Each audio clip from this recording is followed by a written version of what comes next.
నిషామ్ institute. Welcome to Shyam institute. 32వ Olympic క్రీడలు July 23, 2021 నుండి ఆగస్ట్ 8, 2021 వరకు జరుగుతున్నాయి. సో ఈ నేపథ్యంలో మనకి ఈ సంవత్సరం జరగబోయే పోటీ పరీక్షల్లో ఒలింపిక్ క్రీడలపైన ఏదో విధంగా మనకు ఒక బిట్స్ని మనం ఎక్స్పెక్ట్ చేయడానికి ఉంటుంది. సో స్టాక్ జీకే ఓరియంటెడ్ కానివ్వండి, లేదా కరెంట్ అఫైర్స్ నేపథ్యంలో కానీ. సో మరి కొన్ని టాపిక్స్ అంటే కొన్ని సంబంధించిన సమాచారం మనం ఈ యొక్క ఒలింపిక్స్ క్రీడల గురించి నేర్చుకుందాం, కాంపిటేటివ్ ఓరియంటెడ్గా అండ్ కాంపిటేటివ్ డైరెక్షన్లో. సో మనకి ఒలింపిక్ క్రీడలు మనం ఎప్పుడైతే వింటున్నామో, ఒలింపిక్ క్రీడల గురించి ఎప్పుడో తెలుసుకోవాలనుకుంటున్నామో వెంటనే మనకు గుర్తుకొచ్చే అంశం ఏంటంటే ఒలింపిక్ ఫ్లాగ్. సో ఒలింపిక్ ఫ్లాగ్ని ఎవరు కనిపెట్టారు, ఏ సంవత్సరంలో తొలిసారిగా ఒలింపిక్ ఫ్లాగ్ని హైస్ట్ చేశారు, ఇవన్నీ కూడా ఇప్పుడు అడగడం లేదు. సో దానికి సంబంధించిన సమాచారం మనం నేర్చుకోవడం కూడా అంత ఒక కాంపిటేటివ్ జోన్లో అంత ఎఫెక్టివ్ ఏం కాదు. సో కానీ ఒలింపిక్ క్రీడల విషయంలో గమనించినట్లయితే ఒలింపిక్ సంబంధించిన ఏదైతే మనం ఫ్లాగ్ అంటున్నామో ఆ ఫ్లాగుల్లో ఉన్నటువంటి ఈ 5 కలర్డ్ సర్కిల్స్, అంటే ఇక్కడ 5 రంగులతో ఉన్నటువంటి ఒక 5 వలయాలండి, ఒక 5 కలర్డ్ సర్కిల్స్ ఉంటాయి. వాటిపైన అడుగుతున్న సందర్భం ఉంటుంది. సో మనకి ఇక్కడ చిన్న స్థాయి పోటీ పరీక్ష నుండి కూడా మనకి సివిల్ సర్వీసెస్ స్థాయి వరకు కూడా అడుగుతున్న సందర్భం వీటిపైన ఉంటుంది. ఈ కలర్స్ ఏదైతే కలర్డ్ సర్కిల్స్ ఉన్నాయో, రంగులతో ఉన్నటువంటి 5 వలయాలు ఉన్నాయో అవి ఏం సూచిస్తాయి అని అడిగిన సందర్భాలు ఉన్నాయి. ఒక్కొక్కసారి అయితే కుడివైపు ఉన్నటువంటి వలయం ఏం సూచిస్తుంది, ఎడంవైపు ఉన్నటువంటి వలయం ఏం సూచిస్తుంది, ఏ ఖండాన్ని సూచిస్తుంది అడిగిన సందర్భాలు ఉన్నాయి. కాబట్టి మనకి ఇట్లా అడగడానికి ఉంటుంది. మరి ఒలింపిక్ గేమ్స్ సంబంధించినటువంటి ఒలింపిక్ ఇంటర్నేషనల్ ఒలింపిక్ అసోసియేషన్, అంతర్జాతీయ ఒలింపిక్ సంఘం ఇచ్చినటువంటి ఒక నేషనల్ ఒలింపిక్ ఫ్లాగ్లో ఈ 5 కలర్డ్ సర్కిల్స్ అనేది మనకు 6 కాంటినెంట్స్ని ఒక రిప్రజెంట్ చేస్తాయి. అంటే ఇక్కడ మనకి 5 కలర్డ్ సర్కిల్స్ ఉన్నాయి, ఎందుకు మరి 6 ఒక కాంటినెంట్స్ రిప్రజెంట్ చేస్తున్నాయి అంటే ఇక్కడ మనకి ఒక కలర్డ్ సర్కిల్ ఏంటంటే రిప్రజెంట్స్ ద టూ కాంటినెంట్స్ అనమాట. అది ఏంటంటే రెడ్, ఇక్కడ ఉన్నటువంటి రెడ్ సర్కిల్ ఈ ఒక ఎర్రని వలయము మనకు ఒక ఉత్తర అమెరికా ఖండాన్ని అండ్ దక్షిణ అమెరికా ఖండాన్ని సూచిస్తుంది. అండ్ నెక్స్ట్ ఇక్కడ బ్లూ వలయం అనేది అది యూరోప్ ఖండాన్ని సూచిస్తుంది. అండ్ ఒక బ్లాక్ సర్కిల్ అనేది సో మనకి ఆఫ్రికా ఖండాన్ని సూచిస్తుంది. సో మనకి ఇక్కడ ఆఫ్రికాని కూడా మనం ఇక్కడ డార్క్ కాంటినెంట్ అని పిలుస్తాం. చాలా లేట్గా అది డిస్కవర్ చేయడం జరిగింది కాబట్టి సో మనకి ఇక్కడ ఆఫ్రికా ఖండాన్ని చీకటి ఖండం అంటాం, అట్లా బ్లాక్ కాంటినెంట్గా సూచిస్తాం. అండ్ ఎల్లో సర్కిల్ మరి ఏం సూచిస్తుంది, ఎల్లో కలర్డ్ సర్కిల్ అంటే that is the Asia continent, మన ఆసియా ఖండాన్ని సూచిస్తుంది. ఎలా మనం దీన్ని గుర్తుపెట్టుకోవచ్చు అంటే ఏషియా కాంటినెంట్లో మనకి చైనాలో ఒయాంగో రివర్ ఉంది, ఒయాంగో రివర్ అంటాం. ఒయాంగో రివర్ని మనం ఎల్లో రివర్ అని పిలుస్తాం, పసుపు పచ్చని నది అని చెప్పేసి అంటాం. కాబట్టి మరి ఎల్లో రివర్ అనేది ఉంది కాబట్టి అట్లా మనం గుర్తుపెట్టుకోవడానికి ఉంటుంది. కాబట్టి ఇక్కడ ఎల్లో సర్కిల్ రిప్రజెంట్ ద ఏంటంటే ఏషియా కాంటినెంట్ అండి. సో అండ్ దెన్ మనం ఆల్రెడీ ఒకసారి రాసుకుంటే ఇక్కడ ఏంటంటే అమెరికా కాంటినెంట్, ఇక్కడ బోత్ అమెరికాస్ అనమాట. అండ్ బోత్ అమెరికా కాంటినెంట్, ఇక్కడ మనకి ఆఫ్రికా బ్లాక్ అండ్ ఇక్కడ యూరోప్ అండి, ఓకేనా, యూరోప్. సో అట్లా చేసుకోవచ్చు. అండ్ నెక్స్ట్ దస్ గ్రీన్ ఉంది చూడండి, గ్రీన్ సర్కిల్ రిప్రజెంట్ ద మనకి గ్రీన్ ఈ కలర్డ్ సర్కిల్ దేన్ని రిప్రజెంట్ చేస్తుంది అంటే సో ఆస్ట్రేలియా కాంటినెంట్ని రిప్రజెంట్ చేస్తుంది. అట్లా చేసుకోవడానికి ఉంటుందండి. ఒక ఇది మనకి ఒలింపిక్ క్రీడల పైన ఉన్నటువంటి సమాచారం అండి, ఓకేనా. అంటే ఈ ఫ్లాగ్ సమాచారం ఓకేనా. అలాగే నెక్స్ట్ మనం ఇంకా ఒలింపిక్ క్రీడల విషయం పైన డిస్కస్ చేస్తున్నప్పుడు వచ్చే మరికొంత సమాచారం ఏంటంటే వాళ్ళు ఒలింపిక్ క్రీడలు అనేది ఎప్పుడు ప్రారంభించబడ్డవి అనేది ఇక్కడ. సో ఒలింపిక్ క్రీడలు అనేది యాక్చువల్గా ప్రాచీన ఒలింపిక్ క్రీడలు అయితే క్రీస్తుపూర్వం 776 క్రీస్తుపూర్వం 776లో ప్రారంభించబడ్డవి. కానీ ఆధునిక కాలంలో మరి ఒక క్రీస్తు శకం 1896 సంవత్సరంలో సో ఒలింపిక్ క్రీడలు అనేది ప్రారంభించబడ్డాయి. సో అది ఒకటి మనకి ఇక్కడ ప్రాచీన ఒలింపిక్ క్రీడలు, ancient Olympics started in 776 BC and modern Olympics started in 1896 AD అనమాట. సో మనకి ఇక్కడ ఇదొక ఇంపార్టెంట్గా ఉన్నది. అండ్ ఒలింపిక్ క్రీడల విషయంలో అంటే మోడర్న్ ఒలింపిక్స్ని స్టార్ట్ చేసే విషయంలో the person who played very important role to start the again that modern ఒలింపిక్స్ని మళ్ళీ స్టార్ట్ చేయడంలో విశేషమైన కృషి చేసిన వ్యక్తి ఎవరంటే his name is Pierre de Coubertin. So Pierre de Coubertin who belongs to France. So ఇతని వల్ల కృషి వల్లనే అంటే పియరీ డి కౌబర్టిన్ కృషి వల్లనే ఒక మోడర్న్ ఒలింపిక్స్ అనేది స్టార్ట్ అయ్యాయి. That is the reason Pierre de Coubertin we called as a father of the modern Olympics అని చెప్పేసి అంటాం. అంటే ఇక్కడ ఆధునిక ఒలింపిక్ క్రీడల పితామహుడిగా పేరిడి కబడ్డీని పిలుస్తాం. అలాంటి నేపథ్యం చేసుకోవాలి. అంటే అంతేకాకుండా Pierre de Coubertin also worked as a president of the international Olympic association, అంతర్జాతీయ ఒలింపిక్ సంఘానికి వారు అధ్యక్షుడు కూడా పనిచేయడం జరిగింది. మరి ఒక అంతర్జాతీయ ఒలింపిక్ సంఘం అని చెప్పేసి అంటున్నాం, ఇంటర్నేషనల్ ఒలింపిక్ అసోసియేషన్. మరి where is that head quarter of the international Olympic association? మరి అంతర్జాతీయ ఒలింపిక్ సంఘం అనేది ఎక్కడుంది? దీని ప్రధాన కార్యాలయం అంటున్నాం. ఎక్కడ ఉంటుందంటే సో దట్ ఈస్ ద లౌసానేలో ఉందండి. వేర్ ఈజ్ లౌసానే అంటే that Lausanne is located in the ఒక స్విట్జర్లాండ్లోని లౌసాన్ ఉంది. And the president of the international Olympic association ఎవరంటే వారే థామస్ బాక్ అండి. ఎవరండి? Thomas Bach. So Thomas Bach అనేవారు, ఓకేనా, థామస్ బాక్ అనేవారు సో ప్రస్తుతము ఈ యొక్క ఒలింపిక్ క్రీడల అంతర్జాతీయ ఒలింపిక్ సంఘానికి అధ్యక్షుడిగా పనిచేస్తున్నారు. వీరు మరి ఏ కంట్రీకి చెందినవారు? ఈ బిలాంగ్స్ టు విచ్ కంట్రీ అంటే వారు జర్మనీ కంట్రీకి చెందినవారు, జర్మనీ దేశం చెందినవారే థామస్ బాక్ అండి. అట్లా నేపథ్యాన్ని కూడా చూసుకోవాల్సిన అవసరం ఉంటుంది. అండ్ అంతర్జాతీయ ఒలింపిక్ సంఘం అంటున్నాం, ఇంటర్నేషనల్ ఒలింపిక్ కౌన్సిల్ అని అంటున్నాం. మరి అంతర్జాతీయ ఒలింపిక్ కౌన్సిల్లో, అంతర్జాతీయ ఒలింపిక్ మండలిలో సభ్యురాలుగా మన భారతీయ మహిళ ఉంది. వారే నీతా అంబానీ అనేవారు సో మన భారతీయ మహిళ. సో నీతా అంబానీ, సో ముఖేష్ అంబానీ గారి ఒక పారిశ్రామికవేత్త ముఖేష్ అంబానీ గారి సతీమణి Nita Ambani. So the present one of the members of the international Olympic council, అంతర్జాతీయ ఒలింపిక్ మండలిలో సో వన్ ఆఫ్ ద మెంబర్స్గా సో నీతా అంబానీ ఉన్నారు. సో ఇలా మన ఇండియా నుండి, మన భారతదేశం తరపు నుండి తొలిసారిగా అంతర్జాతీయ ఒలింపిక్ మండలిలో సభ్యురాలుగా నియమితులైనటువంటి మహిళగా నీతా అంబానీ గుర్తించబడ్డారన్నమాట. అలాంటి నేపథ్యాన్ని కూడా చూసుకోవాలండి. అంటే ఇక్కడ పర్సన్స్ ఇన్ ద న్యూస్గా ఈ పాయింట్ మనకి ఇక్కడ ఇంపార్టెంట్. అండ్ ఇక ఒలింపిక్ క్రీడల విషయంలో ఎవ్రీ 4 ఇయర్స్కి ఒకసారి ఒలింపిక్ క్రీడలు అనేవి జరుగుతాయి, ప్రతి 4 సంవత్సరాలకు ఒకసారి జరుగుతాయి. సో మనకి ఒలింపిక్ క్రీడలు అయితే ఒలింపిక్ క్రీడలలో మన భారతీయ సంబంధించినటువంటి ప్రతిభ ఎలా ఉంది? సో ఒలింపిక్ క్రీడల్లో సో ఇంతవరకు మన భారతీయులు ఒక క్రీడాకారులు సాధించినటువంటి లేదా ఒక sports person and sports women వీళ్ళందరూ ఒక సాధించినటువంటి ప్రతిభ ఎలా ఉంది, వాళ్ళ పర్ఫార్మెన్స్ ఎలా ఉంది అంటే ఇక్కడ పర్టికులర్గా టీం విభాగంలో చూసినట్లయితే భారత హాకీ టీంకి అయితే సో మనకి 8 స్వర్ణ పథకాలు రావడం జరిగింది. 8 మెడల్స్ వచ్చాయన్నమాట. 8 గోల్డ్ మెడల్స్ వచ్చాయి. మొత్తం 11 మెడల్స్ వచ్చాయి. మొత్తం 11 మెడల్స్ వచ్చాయండి. ఒక భారత హాకీ టీంకి మొత్తం 11 మెడల్స్ వచ్చాయి. బట్ ఓన్లీ మనకి స్వర్ణ పథకాలు వచ్చేసి గోల్డ్ వచ్చేసి ఏంటంటే ఇక్కడ 8 గోల్డ్ మెడల్ వచ్చాయి. సో మన భారత హాకీ టీం ఒలింపిక్ క్రీడల్లో ఇన్ని పథకాలు సాధించిందంటే వెంటనే మన person we have to recognize it, we have to remember it. మనం ఒక పర్సన్ మనం వెంటనే రిమెంబర్ చేసుకోవచ్చు. That is so father of our Indian hockey, మన భారత హాకీ పితామహుడుగా ఉన్నటువంటి పిలుస్తున్నటువంటి వారు. And is birth anniversary we celebrate as that is on August 29 we celebrate as a national sports day, జాతీయ క్రీడల దినోత్సవం కూడా జరుపుకుంటాం వారి యొక్క జయంతిని. సో వారే ఎవరండి? ధ్యాన్ చంద్. సో ధ్యాన్ చంద్ యొక్క ఎంతో బూస్టింగ్ అనేది ప్రారంభంలో వారి యొక్క నాయకత్వంలోనే సో మెడల్స్ అనేది సాధించడం అనేది జరిగిందనమాట. సో అలా సో వారు ఇచ్చినటువంటి స్ఫూర్తితో ఇంకా ఇలా మన భారత హాకీ టీం అనేది ఈరోజు చాలా ముందుకెళ్ళింది, చాలా పథకాలు సాధించింది. సో మరొక ఎగ్జాంపుల్ ఏంటంటే ఈరోజు అంటే జూలై 23, 2021 మరి జపాన్ రాజధాని టోక్యోలో జరుగుతున్నటువంటి ప్రారంభ కార్యక్రమంలో సో మన భారతీయ క్రీడాకారుల బృందానికి ఈరోజు మన జాతీయ పతాకాన్ని పట్టుకొని చేతబోని ముందుకెళ్ళే నాయకత్వం వహించే సంబంధించినటువంటి 2 వ్యక్తుల్లో మేరీకోమ్ అండ్ మన్ప్రీత్ సింగ్ ఉన్నారు. మేరీకోమ్ వచ్చేసి మనకు మన భారత బాక్సింగ్ క్రీడాకారిణి, మన్ప్రీత్ సింగ్ వచ్చేసి మనకి ఏంటంటే భారత పురుషుల హాకీ టీం కెప్టెన్. అంటే ఇక్కడ చూడండి హాకీకి అంత ఇంపార్టెన్స్ అనేది ఉందని చెప్పేసి ఈ సందర్భంగా చెప్పొచ్చు అనమాట. అలాంటి నేపథ్యం ఇన్ఫర్మేషన్ కూడా నేర్చుకోవాల్సిన అవసరం ఉంటుంది.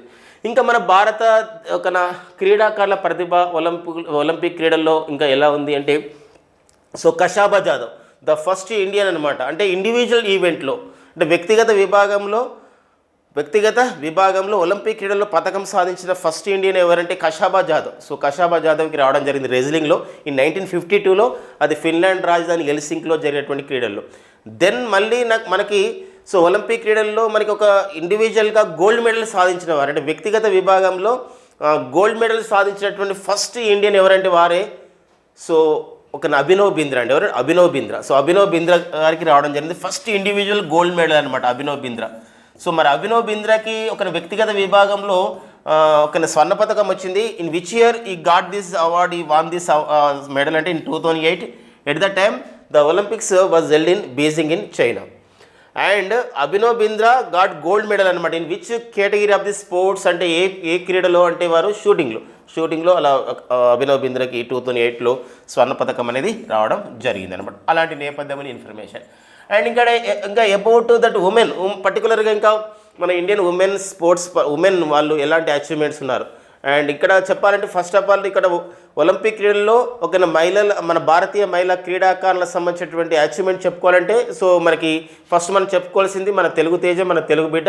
సో మరి తెలుగు జాతి గౌరవాన్ని కూడా క్రీడల్లో మరి ఇక్కడ ప్రపంచ ఖ్యాతి తీసుకొచ్చినటువంటి వారు అండ్ వెయిట్ లిఫ్టింగ్ క్రీడాకారిణి. మరొకరు ఎవరంటే ఇక్కడ మన ఇటీవల ఢిల్లీ క్రీడల విశ్వవిద్యాలయానికి వైస్ ఛాన్సలర్గా నియమితులైనటువంటి సో కర్ణ మల్లేశ్వరి. సో ఆ నేపథ్యాన్ని కూడా మనం చూసుకోవాలండి. కర్ణ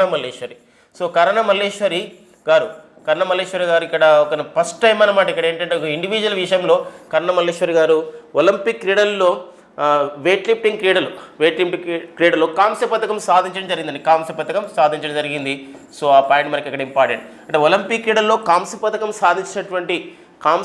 సాధించినటువంటి ఒక వెయిట్ లిఫ్టింగ్లో కర్ణ మల్లేశ్వరి ఎలా రికగ్నైజ్ కావడం జరిగిందంటే the first Indian women who achieved the medal in Olympics, that is Karnam Malleswari. అంటే ఒలింపిక్ క్రీడల్లో కాంస్య పథకం సాధించిన లేదా ఒలింపిక్ క్రీడల్లో పథకం సాధించిన మెడల్ సాధించిన తొలి భారతీయ మహిళా క్రీడాకారిణి కర్ణ మల్లేశ్వరి గారు. సో అలాంటి నేపథ్యం ఉన్నటువంటి ఇన్ఫర్మేషన్.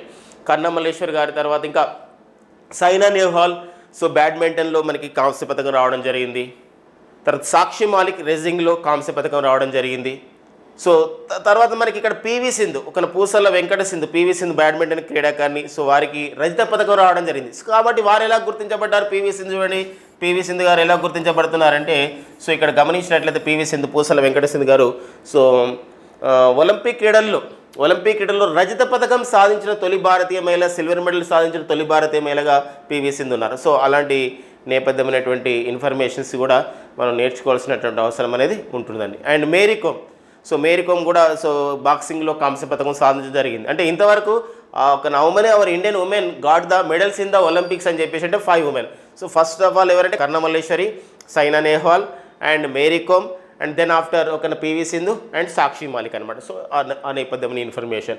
ఇక నెక్స్ట్ అని మనకి టోక్యో ఒలింపిక్ క్రీడలు 2021 సంబంధించిన సమాచారం కొంచెం డిస్కస్ చేద్దాం. సో మనకి ఇక్కడ జూలై 23 ప్రారంభం అవుతున్నాయి.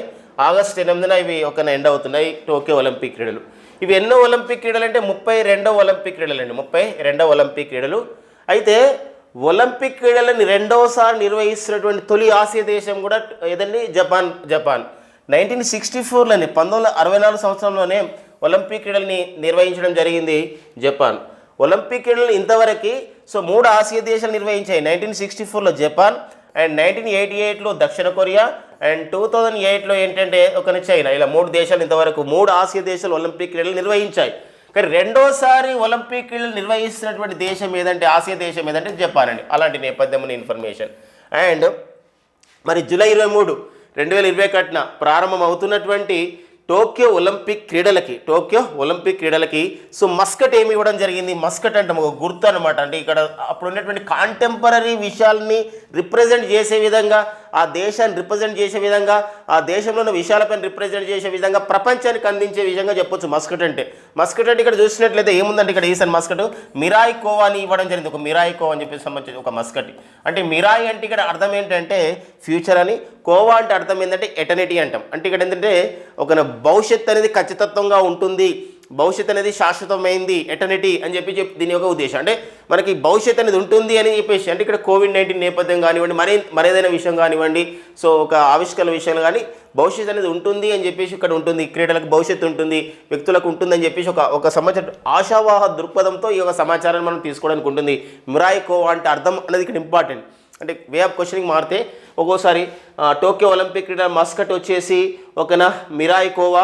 What is the meaning of the Mirai khoa అంటే ఇక్కడ ఏంటంటే ఫ్యూచర్ ఎటర్నిటీ అంటే ఏంటంటే భవిష్యత్తు ఖచ్చితత్వంగా ఉంటుంది, శాశ్వతమైంది అని అర్థం. భవిష్యత్తు శాశ్వతమైంది అని చెప్పేసి అది. మరి టోక్యో ఒలింపిక్ క్రీడల్లో మీరు చూసినట్లయితే ఈ సంబంధించిన ఇమేజ్ మనం చూస్తే 2021 దగ్గర ఇలా ఉన్నది చూడండి. బికాస్ ఆఫ్ 2021 అలా ఎందుకో 20లో జరగాల్సినటువంటి క్రీడలు యాక్చువల్గా ఈ COVID-19 పాండమిక్ వల్ల 2021కి ఇవి మారడం జరిగింది అనమాట, చేంజ్ కావడం అనేది జరిగింది. అందుకు పోస్ట్పోన్ కావడం అనేది జరిగింది. అందుకోసమే ఇలా నిర్వహిస్తున్నారు. అయితే ఈ టోక్యో ఒలింపిక్ క్రీడల విషయంలో మరి ఎన్ని దేశాలు పాల్గొంటున్నాయి? So how many countries are participated? Participating in this Tokyo Olympics అంటే ఇట్ ఈస్ అబౌట్ 205 అండి 205 దేశాలు పాల్గొంటున్నాయి, ఇంక్లూడింగ్ ఇండియా. మన భారతదేశం ఇందులో పాల్గొంటుంది. So from India how many our sports persons join అవుతున్నారు ఇన్ టోక్యో ఒలింపిక్స్ 2021? మరి ఎంతమంది మన భారతీయ క్రీడాకారులు ఇందులో పాల్గొంటున్నారంటే 119 మంది. ఏంటంటే 119 మంది. సో 119 మంది పాల్గొంటున్నారు. Out of the 119 and 62 are male sports persons and remaining 57 are the female sports person. ఈ 119 మందిలో సో ఇక్కడ 67 మంది పురుష క్రీడాకారులు, భారత పురుష క్రీడాకారులు, మిగతా వారు సో మహిళలు ఇందులో ఒక క్రీడాకారులుగా పాల్గొంటున్నారు. యాక్చువల్గా మొత్తం 228 మొత్తం వెళ్ళింది టోక్యో ఒలింపిక్ క్రీడలకి. ఈ 119 మాత్రం క్రీడాకారులు ఉన్నారు. సో మిగతా వాళ్ళందరూ కూడా వాళ్ళ సహాయ సిబ్బంది అండ్ కోచ్లతో ఉన్నారన్నమాట. మనం కోచ్లను వీళ్ళని తీసుకోకుండా ఓన్లీ క్రీడాకారులు మనం డిస్కస్ చేస్తాం. సో మనకి ఇక్కడ వివిధ న్యూస్ పేపర్లు వివిధ రకాలుగా ఇచ్చారు. కొన్నిట్లో 120, 127 అని కూడా ఇచ్చారు. బట్ ఇక్కడ అఫీషియల్గా మాత్రం government of India union sports minister వాళ్ళు అనౌన్స్ చేసినటువంటి వాటిలో ఇన్ఫర్మేషన్ మనం తీసుకొని ఇక్కడ ఇవ్వడం జరుగుతుంది. సో దాని గురించి మనం చూసుకోవాల్సిన అవసరం ఉంటుంది. అండ్ దెన్ ఇంకొకటి ఏంటంటే ఈసారి టోక్యో ఒలింపిక్ క్రీడల మరో ప్రత్యేకత ఏంటంటే సో చాలా దేశాలు డిసైడ్ చేశాయి, ఒక నిర్ణయాన్ని, ఒక రిజల్యూషన్ తీసుకున్నాయి. ఆ రిజల్యూషన్ని ఏం చేశారంటే అందరూ కూడా యాక్సెప్ట్గా ఉన్నారు. ఎందుకోసం అంటే ఏ దేశం అయితే ఈ యొక్క క్రీడాకారులను పంపిస్తుందో టోక్యో ఒలింపిక్ క్రీడలకి 50% లేదా అంటే ఇక్కడ జెండర్ ఈక్వాలిటీగా ఉండాలి అండ్ ఎంపవర్మెంట్ ఉండాలనే ఉద్దేశంతో ఉమెన్ ఎంపవర్మెంట్ ఇలాంటి విషయాలను తీసుకొని ఏం చేశారంటే 50% 50% ఫిమేల్ స్పోర్ట్స్ పర్సన్స్ కూడా పంపాలని చెప్పి నిర్ణయించడం జరిగింది. అంటే మహిళా క్రీడాకారులని ఎంతమంది అని 50%గా పంపాలని. సో మనం కూడా ఆ విధంగానే పంపడం జరిగిందనమాట. సో అది సో పర్టికులర్గా మనం చూసినట్లయితే అమెరికా, ఆస్ట్రేలియా, బ్రిటన్ దేశాలు అయితే ఇక్కడ 50% పైగా ఉమెన్ స్పోర్ట్స్ పర్సన్స్ని ఇక్కడ పంపించడం అనేది జరిగింది. ఓకేనా. సో ఆ నేపథ్యం మన భారతదేశం అయితే యావరేజ్ తీసుకున్నట్లయితే 44% అంటే మొత్తం 119లో సో మనం చూసినట్లయితే యావరేజ్గా మన 44% మంది మహిళల్ని ఇక్కడ క్రీడాకారులని పంపడం జరిగింది. అండ్ దెన్ ఇంకొక విషయం గమనించాలి, ఎన్ని కంట్రీస్ పాల్గొంటున్నాయంటే 205. ఎంతమంది మన వాళ్ళు పాల్గొంటున్నారంటే 119 మంది. మరి ఎన్ని క్రీడలు ఉంటాయి, హౌ మెనీ స్పోర్ట్స్ ఉన్నాయి, స్పోర్ట్స్ ఈవెంట్స్ అంటాం. అంటే గేమ్స్ ఎన్ని క్రీడలు అండ్ అందులో ఉన్నటువంటి ఈవెంట్స్ అంటాం. ఈవెంట్స్ అంటే డిఫరెంట్ ఉంటుంది. ఇప్పుడు ఫర్ ఎగ్జాంపుల్ రెజ్లింగ్ ఉందనుకోండి, రెజ్లింగ్లో 49 kgs, 59 kgs, 75 kgs అంటే ఇక్కడ రెజ్లింగ్ అనేది ఒక గేమ్గా తీసుకుంటాం. ఈవెంట్స్ అంటే ఈ 49, 52 ఇలాంటి వాటిని మనం ఈవెంట్స్గా పిలుస్తాం. అంటే మొత్తము ఈసారి టోక్యో ఒలింపిక్ క్రీడల్లో మొత్తం మనం 33 క్రీడలలో ఆ విధంగా క్రీడాకారులు పాల్గొనబోతున్నారు. ఈవెంట్స్ వచ్చేసి ఏంటంటే ఇక్కడ 339 ఈవెంట్స్ జరగబోతున్నాయి. 339 ఈవెంట్స్ జరుగుతున్నాయి. అయితే 33 క్రీడలు అందులో ఉంటున్నాయి. ఈసారి 339 ఈవెంట్స్ అవుతున్నాయి. అయితే ఇందులో మరి what about our Indian sports పర్సన్స్ని ఎందులో ఎక్కువ ఎన్ని క్రీడల్లో పాల్గొంటున్నారు అంటే 18 క్రీడల్లో పాల్గొంటున్నారు. సో ఇంతవరకు ఈ అంశం కూడా ఇంపార్టెంట్. మరొక అంశం ఇంపార్టెంట్ ఏంటంటే జూలై 23, 2021 మనకి ప్రారంభ కార్యక్రమం లేదా ఆరంభ కార్యక్రమం ఓపెనింగ్ సెరమనీ జరుగుతుంది ఈ ఒలింపిక్ క్రీడల్లో. సో ఈ ఓపెనింగ్ సెరమనీలో ఎవరు మన జాతీయ పతాకాన్ని, మన నేషనల్ ఫ్లాగ్ని, మన త్రివర్ణ పతాకాన్ని సో ఎవరు ఆ విధంగా పట్టుకొని పోతున్నారంటే మన March 1 జరిగినప్పుడు ఆ సంబంధించిన ఓపెనింగ్ సెరమనీలో సో మన భారతీయ బృందం అందులో పాల్గొంటుంది. భారతీయ బృందం నిలబడి మన జాతీయ పతాకాన్ని చేబూరే అవకాశం ఎవరికి రావడం జరిగిందంటే ఇద్దరికి వచ్చిందనమాట ఈసారి. ఎవరంటే వారు మేరీ కోమ్, ఉమెన్ బాక్సర్, మరి ప్రపంచ బాక్సింగ్ ఛాంపియన్షిప్లు సాధించినటువంటి మన భారతీయ మహిళ.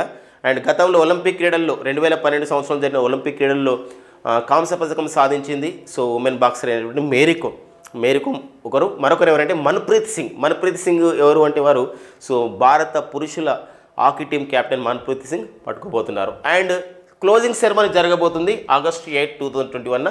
So August 8, 2021 Bajrang Punia wrestling క్రీడాకారుడు అయినటువంటి బజరంగ్ పునియా ఈ యొక్క ఒలింపిక్ క్రీడల మనకి ఇక్కడ క్లోజింగ్ సెరమనీ అంటే ఇక్కడ ఏంటంటే ముగింపు కార్యక్రమం ఆ రోజు ముగుస్తాయి. కాబట్టి ఆ రోజు బజరంగ్ పునియా రెజ్లింగ్ క్రీడాకారుడు సో ఒక మన జాతీయ పతాకాన్ని, మన త్రివర్ణ పతాకాన్ని పట్టుకోబోతున్నాడు, మన భారత బృందానికి నాయకత్వం వహించబోతున్నాడు. సో ఆ నేపథ్యాన్ని మనం చూసుకోవాల్సినటువంటి అవసరం ఉంటుంది.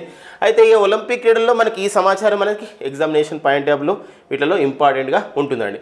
సో మరో అంశం మనం చూసినట్లయితే ఒలింపిక్ క్రీడలు ఎక్కడైతే జరుగుతాయో ఇమీడియట్గా అదే సంబంధించినటువంటి నగరంలో ఆ ప్రాంతంలోనే పారా ఒలింపిక్స్ అంటున్నాం. ఈ మధ్య కాలంలో ఒలింపిక్స్ని పారాలింపిక్స్ అని చెప్పేసి అంటున్నాం. పారా ఒలింపిక్ క్రీడలన్నా పారాలింపిక్స్ అని ఒకటేనండి. మరి ఈ పారాలింపిక్స్ ఎప్పుడు జరగబోతున్నాయంటే దట్ ఈజ్ ఆగస్ట్ 24 నుండి సెప్టెంబర్ 5 వరకు, ఆగస్టు 24 నుండి 32వ ఒలింపిక్ క్రీడల ప్రారంభ కార్యక్రమంలో మన జాతీయ పతాకాన్ని పట్టుకొని సో మన భారతీయ బృందానికి, క్రీడా బృందానికి నాయకత్వం వహించబోతున్న వారు ఎవరంటే ఇక్కడ మేరీ కోమ్ అండ్ మరొకరు ఎవరని మణిప్రీత్ సింగ్. సో మేరీ కోమ్ బాక్సింగ్ క్రీడాకారిణి, మణిప్రీత్ సింగ్ భారత పురుషుల హాకీకి క్యాప్టెన్గా, పురుషుల హాకీ టీంకి క్యాప్టెన్గా పనిచేస్తున్న వారే మణిప్రీత్ సింగ్. సో మరి మేరీ కోమ్ 2012 సంవత్సరంలో మేరీ కోమ్ లండన్లో జరిగినటువంటి ఒలింపిక్ క్రీడల్లో బాక్సింగ్లో కాంస్య పథకం సాధించడం జరిగిందనమాట. సో ఓకేనా, ఆ పాయింట్స్ కూడా ఇంపార్టెంట్గా ఉంటాయి. సో ఇంకా ఒలింపిక్ క్రీడల విషయంలో మరొక అంశం మనం గమనించినట్లయితే మొత్తం 119 మంది మన భారతీయ క్రీడాకారుల్లో ఎక్కువ వయసులో ఇందులో పాల్గొంటున్న వారు ఎవరు అంటే 45 సంవత్సరాల 45 ఇయర్స్ సంబంధించినటువంటి 45 సంవత్సరాల ఒక క్రీడాకారుడు పాల్గొంటున్నాడు మన భారతీయుడు. ఎవరితను మైరాజ్ అహ్మద్ ఖాన్. వీరు షూటింగ్లో పాల్గొంటున్నారు. అలా కూడా అడగడానికి ఉంటుంది. టోక్యో ఒలింపిక్ క్రీడలు 2021లో మన భారత క్రీడాకారులు 119 మంది పార్టిసిపేట్ చేశారు. ఇందులో ఎక్కువ వయసు క్రీడాకారులు ఎవరు అని అన్నప్పుడు ఎల్డెస్ట్ పర్సన్గా ఎవరున్నారండి 45 ఇయర్స్లో. సో మైరాజ్ అహ్మద్ ఖాన్ అండి. మరి ఎప్పుడైతే ఎక్కువ వయసు అన్నప్పుడు మరి తక్కువ వయసులో ఎవరున్నారంటారు? 18 ఇయర్స్ 18 సంవత్సరాల కుర్రాడు కూడా ఒకరు పాల్గొంటున్నారు. వారి Divyansh Singh Panwar. So rifle shooter అండి. సో రైఫిల్ షూటర్ అంటే ఇక్కడ ఇద్దరు కూడా షూటింగ్ క్రీడాకారులు అనమాట. 18 సంవత్సరాలు వారు ఇక్కడ ఎవరు? దివ్యాంశు సింగ్ పన్వర్ అండి. అయితే మరి పారా ఒలింపిక్ క్రీడలు అంటున్నాం. పారా ఒలింపిక్ క్రీడలు 2021 సంబంధించినటువంటి పారాలింపిక్స్ అని చెప్పేసి అంటారు. 2020 అంటే 2021కి పోస్ట్పోన్ కావడం జరిగింది కాబట్టి పారాలింపిక్స్ అంటున్నాం. ఈ పారాలింపిక్స్ కూడా ఎక్కడ జరుగుతాయి? ఇవి కూడా టోక్యోలో జరుగుతాయి. డేట్స్ ఎప్పుడు ఇచ్చారంటే ఇక్కడ దీనికి ఆగస్టు 24 నుండి సెప్టెంబర్ 5, 2021లో జరుగుతాయి. సో ఇందులో కూడా ఈ పారాలింపిక్స్ కూడా సో మన భారతదేశం నుండి ఒక పార్టిసిపేట్ చేయబోతున్నారు. ఇందులో మరి మన భారతీయ బృందానికి ఎవరు నేతృత్వం వహించబోతున్నారు త్రివర్ణ పథకాన్ని అంటే ప్రారంభ కార్యక్రమాలు అంటే Mariyappan Thangavelu. So para Olympic క్రీడాకారైనటువంటి మరియప్పన్ తంగవేలు.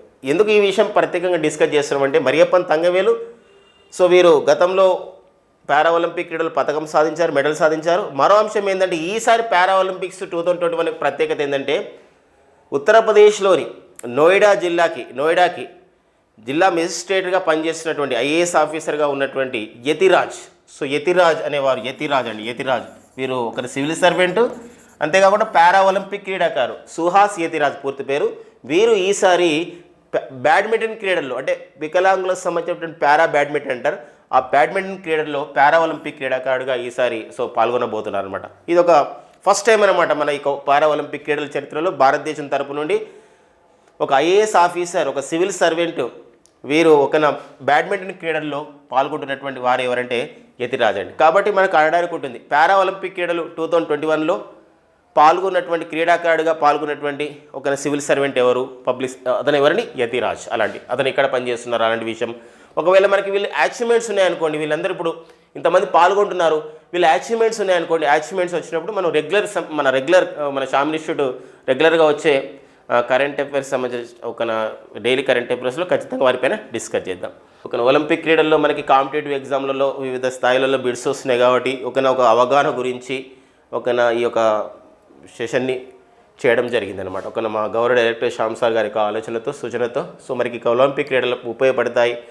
బిడ్స్ రాబోతున్నాయి. ఎందుకోసం అంటే త్వరలోనే ఎస్ఏ కానిస్టేబుల్ ఎగ్జామ్స్ కానివ్వండి, మిగతా పోటీ పరీక్షలకి పర్టికులర్గా ఇక్కడ తెలంగాణ రాష్ట్రం కానీ ఆంధ్రప్రదేశ్ రాష్ట్రాలు కానీ త్వరలో నోటిఫికేషన్లు వస్తున్నాయి కాబట్టి ఆ నేపథ్యంలో ఇవి ఇవ్వడం జరుగుతుంది. సో షామ్ ఇన్స్టిట్యూట్ అందిస్తున్నటువంటి ఆఫ్లైన్ బ్యాచ్లు వివరాలు అండ్ షామ్ ఇన్స్టిట్యూట్ అందిస్తున్నటువంటి ఆన్లైన్ బ్యాచ్లు, టెస్ట్ సిరీస్ బ్యాచ్లు, షామ్ ఇన్స్టిట్యూట్ అందిస్తున్నటువంటి స్పెషల్ లైవ్ క్లాసెస్ గురించి అండ్ కరెంట్ అఫైర్స్ గురించి please subscribe our Shyam institute YouTube channel అండి. Thank you friends and all the best.